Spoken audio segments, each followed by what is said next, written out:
So, how does a convicted sex trafficker end up getting a prison upgrade after just one cooperative interview? A victim's family is calling it a complete betrayal, a sweetheart deal.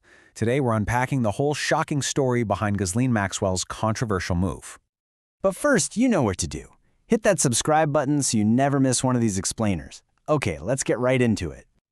All right, this all kicks off with an absolutely furious statement from the family of Virginia Giuffre, who you know is one of Jeffrey Epstein's most prominent survivors. They are completely outraged at the Department of Justice for giving Ghislaine Maxwell, And this is a direct quote, a platform to rewrite history. They believe the DOJ releasing transcripts of her interview is a total slap in the face. But honestly, that's just the beginning of it. They go on to say that this whole thing sends a disturbing message that child sex trafficking is acceptable and will be rewarded. I mean, that is a massive shot fired directly at the justice system itself. And here's the knockout punch from their statement. They call the whole situation a travesty of justice. Why? Because they feel it totally undermines the struggle of all the survivors who fought so hard to see her convicted in the first place. Okay, those are some incredibly heavy accusations, so you've got to be asking what on earth actually happened to cause this much anger. Let's break down the facts. So let's just quickly recap where we were. Ghislaine Maxwell wasn't just on trial, right? She was found guilty. She was convicted and sentenced. She got 20 years behind bars. You know, for a crime this horrific, that's a pretty serious sentence. And let's be super clear what that crime was: for helping Jeffrey Epstein with the sex trafficking of children. Now you'd think that's that. Case closed, justice served, right?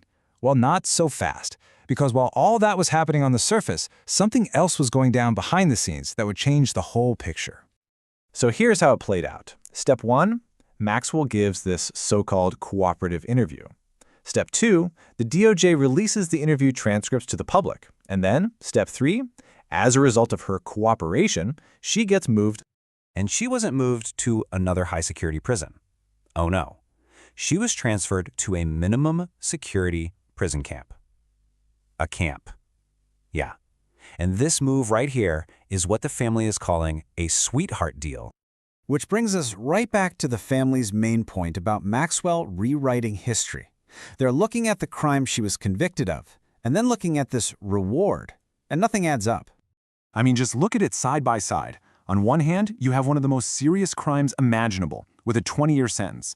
And on the other hand, you have this reward, a cushier prison stay, seemingly just for talking. How does that even compute? Well, according to Giuffre's family, the interview itself was a total joke. They claim she was never challenged about her court-proven lies. So basically, she was just given a microphone to spin her own story, her own narrative, with zero pushback. Bizarre is the exact word the family used. And trust me, the details that came out of those transcripts only get stranger, especially when a certain former president gets name-dropped. Yep, these released transcripts blew the lid off Maxwell's connection to Donald Trump, and it immediately got everyone talking about a potential get-out-of-jail-free card, a presidential pardon. So in this interview, Maxwell called Trump a gentleman in all respects. Now, hearing that kind of praise has, you can imagine, sparked a ton of speculation about what her game plan might be here. And here's where it gets really political. Her lawyers are on the record saying, yeah, we'd welcome a pardon. Trump himself has said he's allowed to do it, but then claims he hasn't really thought about it. It really feels like that door is being left wide open, doesn't it? So when you add it all up, the prison move, the interview where she wasn't challenged, and now all this talk of a pardon, you have to ask, is our justice system actually working? And maybe more importantly, what kind of message does this send to survivors of these awful crimes? Virginia Giuffre's family wraps up their statement with this incredibly powerful demand. They're telling the DOJ, stop giving Maxwell a platform and do your job. Go after the network of rich and powerful people who let her and Epstein get away with this for so long. And that's where this leaves us. This case feels so far from over. It's this messy web of power, political pardons, and a justice system that feels like it's failing the very people it's supposed to protect. It all makes you wonder, in a system like this, who's really winning? So what do you think? Was this a sweetheart deal or just legal procedure? I want to know your take, so sound off in the comments below.